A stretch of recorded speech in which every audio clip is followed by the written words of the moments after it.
Good morning student. आज हम BEd second year, subject हमारा रहेगा जेंडर, स्कूल एंड सोसाइटी। और आपको पता है इसमें थर्ड यूनिट चल रही है। थर्ड यूनिट है आपकी उसमें भारतीय समाज में नारी। तो थर्ड यूनिट का एक टॉपिक है उसमें जो आज हम पढ़ेंगे स्त्री स्वास्थ्य, जो महिलाओं का स्वास्थ्य है उस संबंध में आज हम अध्ययन पढ़ेंगे। इससे पहले हमने स्त्रियों के शिक्षा के बारे में बात की थी, स्त्रियों का जो जेंडर अनुपात था उसके बारे में बात की थी। आज हम महिलाओं के स्वास्थ्य के बारे में बात करेंगे। तो अगर हम महिलाओं के स्वास्थ्य की बात करें तो महिलाओं का स्वास्थ्य से मतलब केवल उनकी बीमारियों से ही अर्थ नहीं निकाला जाता है। महिलाओं का जो स्वास्थ्य है केवल हम बीमारी से ही अर्थ नहीं निकालेंगे।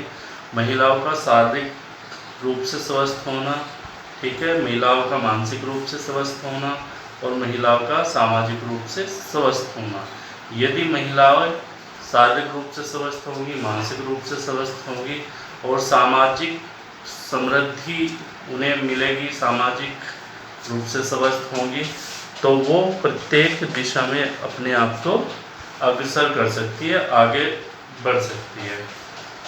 अगर मानसिक रूप से हम बात करें, मानसिक रूप से कोई स्त्री स्वस्थ रहेगी तो वो क्या करेगी कि वो सही समय पर अच्छे डिसीजन ले सकेगी, अपने आप को समाज के साथ समायोजित कर सकेगी, एडजस्ट कर सकेगी, ठीक है, अपने आसपास के वातावरण को शिक्षित कर सकेगी। तो महिलाओं का मानसिक रूप से स्वस्थ होना भी बेहद आवश्यक है। अगर हम शारीरिक रूप से स्वास्थ्य की बात करें, अगर महिला शारीरिक रूप से स्वस्थ होगी तो वो समाज में जो उनकी भागीदारी है उस भागीदारी का या उस कर्तव्य का वो निर्वहन कर सकेगी। अगर शारीरिक रूप से स्त्रियां स्वस्थ नहीं होंगी तो वो सही प्रकार से शिक्षा ग्रहण नहीं कर सकती है, सही प्रकार से अपने आप को समाज में नहीं जोड़ सकती है, सही प्रकार से अपने कर्तव्यों का निर्वहन नहीं कर सकती है। तो यदि एक स्त्री का विकास होना है तो उसे शारीरिक रूप से भी स्वस्थ होना बेहद आवश्यक है। और यदि स्त्री शारीरिक रूप से स्वस्थ होगी शारीरिक रूप से स्वस्थ होगी, मानसिक रूप से स्वस्थ होगी, तो वो अपने आप को समाज में भी एडजस्ट कर सकेंगी। अगर वो शारीरिक मानसिक रूप से स्वस्थ नहीं होगी तो स्त्री अपने आप को समाज में एडजस्ट नहीं करेंगी। जो स्त्रियों के कर्तव्य हैं, जो उनके कार्य हैं, उस कार्यों को भी स्त्री तभी कर पाएगी जब वो हर प्रकार से स्वस्थ होगी, ठीक है। और जब वो स्वस्थ होगी तो वो अपने जो उनका जीवन है उसको सही प्रकार से व्यतीत कर सकेगी और अपने परिवार, पड़ोस, समाज के लिए भी उपयोगी सिद्ध होगी। तो महिलाओं का कह सकते हैं कि हम सर्वांगीण रूप से विकास होना जरूरी है, और जब सर्वांगीण रूप से विकास होगा तभी महिलाएं सर्वांगीण रूप से स्वस्थ होंगी। चाहे वो शारीरिक रूप से बात हो, चाहे मानसिक रूप से बात हो, चाहे सामाजिक दृष्टि से बात हो, शारीरिक दृष्टि से, किसी भी दृष्टि से बात हो, तो उनका स्वस्थ होना बेहद आवश्यक है।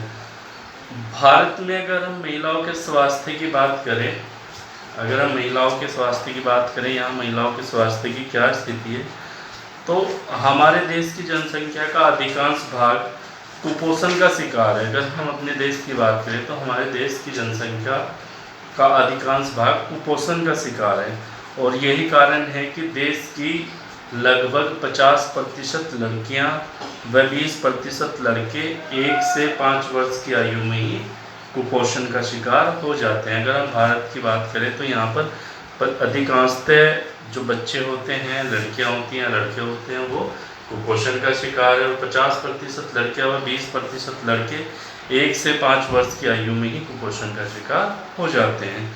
अगर किसी देश की वास्तविक जो पूंजी होती है वो स्वास्थ्य होती है, ठीक है, इसलिए स्वास्थ्य सुरक्षा उपलब्ध कराना किसी भी देश के लिए प्राथमिक कार्य है। देश में उस अर्थव्यवस्था को परिवर्तित करना चाहिए जो स्वास्थ्य को बिगाड़ती है और रोगों को जन्म देती है।